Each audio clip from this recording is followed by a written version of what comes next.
Ang espesyal para sa akin is kaya kong lawakan pa ang aking genre and at the same time, kaya kong makipagsabayan at mas i-level up pa in other contestants.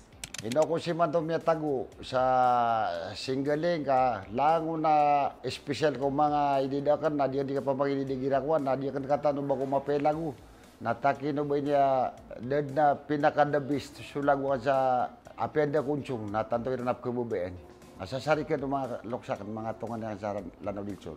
Kapag kumakanta ako sa stage, feeling ko sinasapian ako ni Beyonce. Hindi, ano siya, more like therapeutic. So, mas nare-relax ako kahit feeling ko wala ako sa tono, mali yung lyrics ko, basta makakanta ko, okay na ako doon. Makikilala nila ko bilang ako pag kumakanta ako ng Air Supply.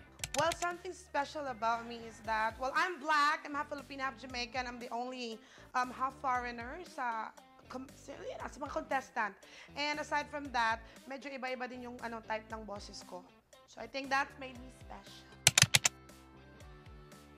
I think si tatay, kasi hindi ko pa siya nakita nag-perform. Yeah, so curious lang ako.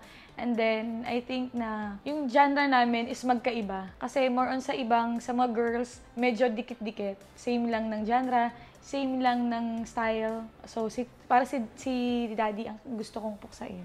Ang gusto kong talunin si John Leo. Yan lang po kasi magaling siya eh. John Leo. Bilang super galing nitong tao na to para sa akin, I am so sorry. Pero Ate Quincy, sobrang galing mo kasi talaga. Gusto kitang puksain. Ilalagay ko sa resume ko kapag natalo kita. Mga ganong level. Pag natalo ko sila lahat. Ang gusto kong puksain ay si I love you, Michelle.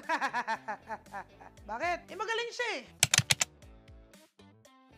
I think si Daphne. Syempre girls. Para naman laban-laban, gano'n. So, chill-chill lang.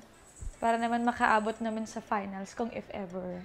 Walang iba kundi si Quincy. Kasi magaling naman yun. Pero talagang tatalunin ko yun. Siyempre si si Ate Quincy din. Kasi for sure, kapag nakasama ko siya, makakalaban ko siya ulit.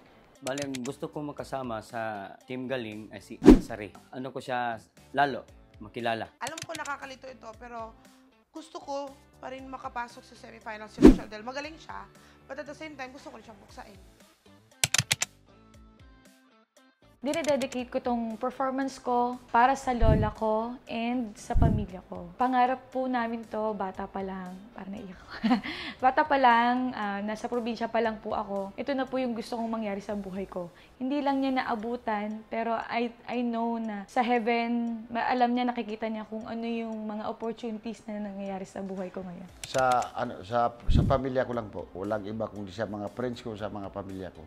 Dinidedicate ko ang aking performance sa aking family as a panganay na syempre ginagamit ang pagkanta sa pagkita ng pera para sa kanila. And of course, to my friends and to my supporters.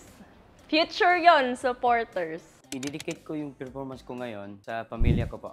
I would like to dedicate this performance to, of course, my mom who's not able to join me here sa lahat ng success na, stages sa buhay ko. Tsaka, gusto kong maging proud yung nanay ko sa akin. At tsaka yung tatay ko, kung nakikinig ka or nanonood ka ngayon, Tay, para sa'yo to. Sana makilala na kita soon. Deserve kong makasama sa Team Galing because of my performance. And then, para makita lahat ng tao kung ano pa yung kaya kong ibigay, kaya ko pang ipakita sa lahat with my own performance. And sa lahat ng mga sumusuporta sa akin, ibibigay ko lahat para po sa inyo. Sinusubukan ko lang po kasi para po yan sa pamilya ko talaga. Mga anak ko, baka sakaling pala rin, manalo, para po sa kanila yan. I've been singing for, since elementary. And marami na rin akong mic na nasira at karaoke na kinantahan. Pero yon, I guess naman lahat naman ng may passion sa pagkanta ay deserving manalo. So, just like any other singers, performers, feeling ko iisa kami ng puso sa pagkanta. Deserve ako makasama sa Team Galing kasi magaling ako. Well, sa tingin ko naman deserving akong makasama sa Team Galing kasi nga aside from the fact that I'm unique, I'm pretty, mataba nga lang ako, I have the voice, I have the confidence with the heart. Maayong adlaw mga kaawit bahay. Ako si Rosel Tagat at abangan nyo ako sa Pachinko Mall Showdown ngayong July 5 na sa TV5. Assalamualaikum warahmatullahi ta'ala wa barakatuh mga bangsa ko sa Lanao del Sur. Kata ako bu, sakan si Ansari Makadatan. Nayaw ko niyo sa kapagili dahil sa Pachinko Mall Showdown. Imanto July 5 sa TV5. Away, na inshallah nasulaw na mga bangsa ko na tebuntan wag ilang na kalabutan siya, inshallah. Hello mga kaawit bahay! Ako si Daphne at abangan niyo ako sa Pachinko Mall Showdown ngayong July 5 sa TV5. Hello mga kaawit bahay, ako si Jan Leo at abangan niyo ako sa Pachinko Mall Showdown ngayong July 5 sa TV5. Hello mga kaawit bahay! Ako si Quincy Ruth Bernales at abangan niyo po ako sa Pachinko Mall Showdown ngayong July 5 sa TV5. See you there! Sing you dero. Sing you there! Sing you there. Seeing you there! None of the above. Ano tayo? Love.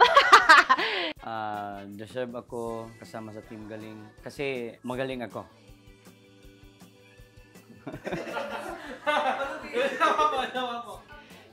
Team Galing! Hala, bungol-bungol siya, mi! Mi, hindi siya nakikinig, mi! Bigyan mo na ko dun, Buds, mi! Hala, ako pa yung ikururek. Sige, salamat ka, maganda ka.